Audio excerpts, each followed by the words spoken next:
E hoje é Dia Internacional da Cerveja. Eu tenho o prazer de receber aqui no estúdio o Bruno Guern, que é mestre cervejeiro, para a gente falar sobre essas delícias e sobre essa bebida, que é uma das mais consumidas do mundo e muita gente não sabe, mas é uma das mais antigas da história da humanidade. Bruno, bem-vindo ao Ver Mais. Obrigado pelo convite. É uma honra estar aqui para falar sobre cerveja nessa sexta-feira, né? Não tinha coisa melhor, né, Bruno? Não.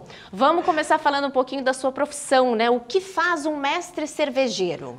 Então, eu sou mestre cervejeiro, né? Sou biólogo de formação. Então, a gente faz seleção antes de tudo, a gente tem que selecionar os ingredientes para como decidir fazer essa cerveja, qual a receita a gente vai fazer, né? Então, isso vem todo esse estudo antes de realmente botar a mão na massa, que aí é fazer a moagem dos grãos, colocar dentro da mostura todos os processos de cerveja até colocar ela para o fermentador, fermentar e virar essa bebida que a gente degusta depois de pronta. Né? Ou seja, o mestre cervejeiro é o que faz a cerveja, é o que cria as receitas e é o que vai coordenando os processos, é isso? Exatamente, a gente cria as receitas, a gente coordena todos os processos e vai fazendo os controles de qualidade para que ela fique como a gente quer, né? Como a gente definiu, como gostaria. Muito bem. E falando agora sobre os tipos de cerveja, a gente sabe que hoje em dia ainda o leque é, meu Deus, universo grande para falar sobre isso, né? Sim, a gente tem vários tipos de cervejas e a gente tem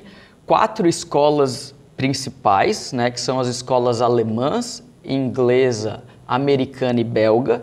E também a gente está correndo por fora ali para ter uma cerveja nacional, uma cerveja brasileira, né? Então aqui eu trouxe alguns estilos delas. Legal. Elas têm as características diferentes, por isso escolas, né, marcadas, por isso que elas têm, cada característica tem a sua escola, né? Perfeito. Aqui você trouxe qual pra gente e pode também falar das características, tá todo mundo curioso. Então tá, vamos começar. Eu trouxe aqui uma cerveja de trigo, que é uma cerveja alemã, uma cerveja Weiss, que vai quase que 50%, 60% da formulação dela é malte de trigo, ela fica mais turva, ela fica com bastante aromas e sabores de cravo e banana, que isso é bem característico dessa cerveja. E ela é bem maltada, que é uma característica da cerveja alemã, né? Certo. Aqui a gente tem já uma cerveja belga, uma Blonde Ale, que seria mais ou menos a primeira cerveja de entrada belga. As cervejas belgas têm vários tipos. Ela é uma cerveja mais clara, vai ter aromas de especiarias, vai ter um pouco de uma pegada de mel, mas quem manda mesmo na cerveja é o fermento, que o fermento vai fazer com que tenha aromas de cravo, pimentas, especiarias em geral. Ai, que legal. E o que combina com o quê? Porque às vezes o pessoal tá em casa e existe a harmonização não só de vinhos, mas a harmonização de cervejas também. Sim. Então, se puder dar uma dica dessas que você trouxe, o que combina com o quê para quem está em casa? Então, vamos lá. Cerveja alemã, Weissbier, combina bastante com salsichão alemão, aquele pretzel. Ela tem esses aromas de banana, então com algumas saladas também. A cerveja belga já também, por esses condimentos, esse esterificado, dá para combinar com frutos do mar frito, por exemplo, lula, anéis de lula, né? Aqui a gente tem a American IPA, que é uma cerveja mais amarga da escola americana, bastante aroma de lúpulos frutados, cítricos.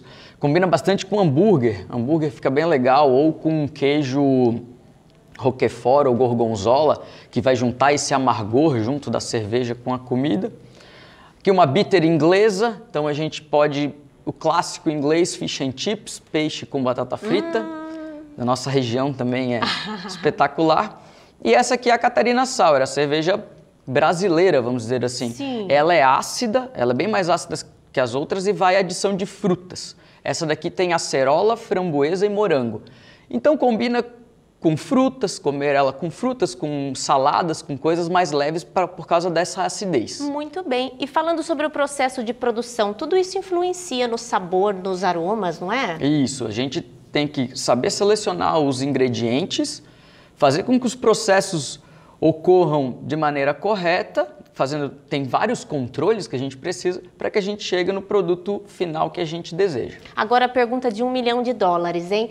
Como descobrir se a cerveja é boa ou se não é? Porque muitas vezes no paladar ali fica difícil para quem não é tão entendedor do assunto. Sim. Que dica que você dá para quem está em casa aprender a avaliar uma cerveja? A gente tem os nossos sentidos, né? Então a gente faz avaliação sensorial. Por exemplo, a gente vai pegar uma Pilsen, que é a mais tradicional. Ela deve ser cristalina. Se ela estiver turva, se ela estiver meio como uma cerveja de trigo, ela já está com alguns erros perceptíveis. Ela tem aromas maltados, aromas característicos. Se ela tiver com outros tipos de aroma, ela já não está tão legal. Assim a gente pode fazer para as outras cervejas também, né? Dentro desse estilo. Muito bem, que legal, né? Você vê quanta variedade tem, quantas opções. Lembrando que a gente sempre fala para beber com moderação, né, Bruno? Sim, com certeza. Obrigado pela participação, você que é mestre cervejeiro, por compartilhar um pouquinho do seu conhecimento, da sua rotina com a gente. Tá certo. Obrigado, muito obrigado. Viu, Bruno? Até uma próxima.